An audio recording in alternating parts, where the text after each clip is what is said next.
सातारा जिल्ह्यातील आजच्या top 10 news दिनांक 29 जुलै 2026. Powered by be vocal for local. आपली खरेदी आपल्या शहरात, आपल्या साताऱ्यात.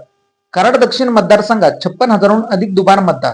पृथ्वीराज चव्हाण सखोल चौकशी जिल्हाधिकाऱ्यांकडे निवेदनाद्वारे केली मागणी.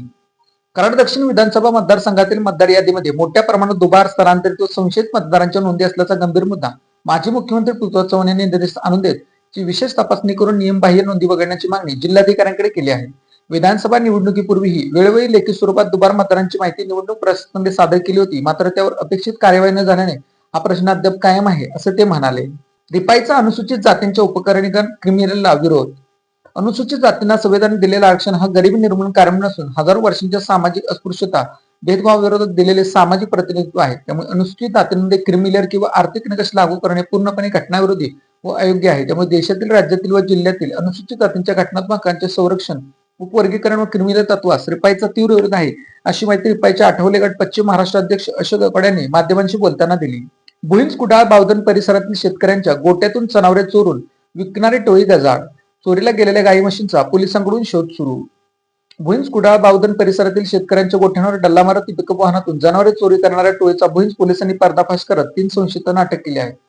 सुरेश उर्फ सूर्यकांत आनंदराव चव्हाण राहणार पाचवड तालुकावाई, संदेश हनुमंत पिसार राहणार व्याजवाडी तालुकावाई आणि हर्षद निद्राव चव्हाण राहणार कडेगाव तालुकावाई अशी अटक करण्यात आलेल्या संशयितांची नावे आहेत. त्यांनी वाई तालुक्यातील विविध गावांमधून म्हशी व जर्सी गाय चोरी करून त्या पुणे, अहिल्यानगर आणि सोलापूर जिल्ह्यात गुरांच्या बाजारात विकल्याची कबूल दिली आहे. चोरीस गेलेली जनावरे ज्या व्यापाऱ्यांकडे विकण्यात आली आहेत त्यांचा शोध घेणं, ती परत मिळण्याची प्रक्रिया पोलिसांकडून सुरू आहे.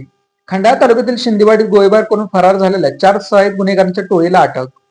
खंडाळा तालुक्यातील शिंदेवाडी गावच्या हद्दीमध्ये एमएससीबी रस्त्यावरील मोकळ्या मैदानात तू घरी का गेलास असे विचारत ओंकार दत्तात्रय क्षीरसागर वय 26 राहणार शिरवळ तालुका खंडाळा याला टोळीतील सदस्यांनी बीड, दगडी, लाकडी पट्टी व लाथाबुक्क्यांनी मारहाण करत पिस्तुलातून गोळीबार करत गंभीर जखमी केले.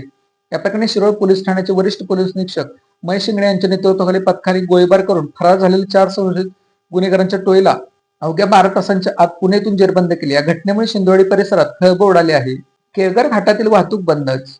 महाबळेश्वर मेढा मार्गावरील केळघर घाटातील काळाकडा येथे सोमवारी सायंकाळी कोसळलेले दरड हटवण्यात आणि त्यात अडकलेला जेसीबी बाहेर काढण्यात प्रशासनाला मंगळवारी दुपारी यश आले. मात्र परिसरात अद्याप भूस्खलनाचा धोका कायम असल्याने सार्वजनिक बांधकामाने हा मार्ग सर्व प्रकारच्या वाहतुकीसाठी तात्पुरता बंद ठेवण्याचा निर्णय घेतला आहे. महाबळेश्वर तापावर रस्ता पुन्हा खचला. 150 गावांचा संपर्क तुटल्याने जनता संतप्त. महाबळेश्वर तापावर रस्त्याची अवस्था दिवसेंदिवस बिकट होत चालली असून गेल्या 2 दिवसात हा तब्बल रस्ता 3 वेळा खचल्याची धक्कादायक घटना समोर आली आहे. महाबळेश्वर नगरपालिका हद्दीत येणाऱ्या या मुख्य रस्त्याची वारंवार दुरुस्त होत असल्याने या भागातील स्थानिक नागरिक, पर्यटक आणि प्रवाशांना गेल्या 2-3 दिवसांपासून नाहक मनस्ताप सहन करावा लागत आहे. रस्ता पुन्हा एकदा मोठ्या प्रमाणात खचल्यामुळे या मार्गावर वाहतूक पूर्णपणे ठप्प झाली आहे. आणीबाणीच्या प्रसंगी एकमेव मुख्य मार्ग बंद पडत असल्याने तापळा भागातून महाबळेश्वर शहरात येण्यासाठी आणि कोणत्याही आणीबाणीच्या प्रसंगी वैद्यकीय व इतर तातडीच्या मदतीसाठी हा एकमेव मुख्य रस्ता आहे. हाच मार्ग बंद पडल्यामुळे रुग्णांचे, नोकरदारांचे आणि विद्यार्थ्यांचे अतोनात हाल होत आहेत. दरवेळी रस्ता खचल्यानंतर प्रशासनाकडून केवळ तात्पुरत्या स्वरूपाची डागडूग केली जाते, त्यामुळे काही तासात रस्ता खचतो अशी तक्रार नागरिकांनी केली आहे. साताऱ्याला डेंग्यू, मलेरिया, चिकनगुन्ह्याचा धोका. दवाखान्यांमध्ये रुग्णांची गर्दी. पावसाळी वातावरणामुळे डासांच्या उत्पत्तीमध्ये वाढ. सातारा शहरासह परिसरातील वातावरणातील बदलामुळे डेंग्यू, मलेरिया, चिकनगुन्हा आणि इतर साथींच्या आजारांचा धोका वाढला आहे.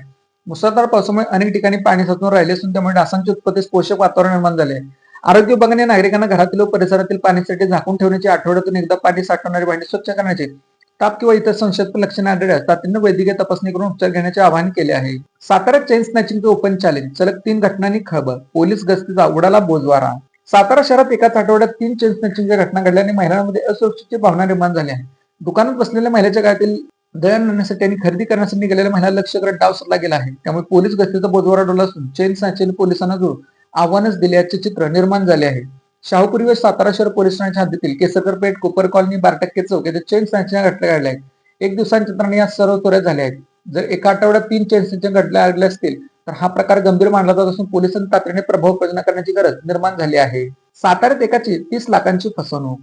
पैसे गुंतवल्यास चांगला नफा मिळून देतो असे सांगून एकाची तब्बल 30 लाख रुपयांची फसवणूक झाल्याची तक्रार शाहूपुरी पोलीस ठाण्यात दाखल झाली आहे. राहुल विद्याधर इनामदार वय 46 राहणार तामजानगर सातारा याने अनुभवसिंग पूर्ण नाव वय पत्ता माहित नाही याच्याविरुद्ध तक्रार दिली आहे.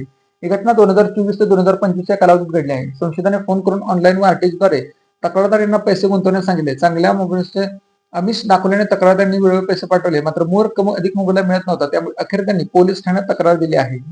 येथील प्रसिद्ध खिल्लार बाईलाचा हृदयविकाराने मृत्यू.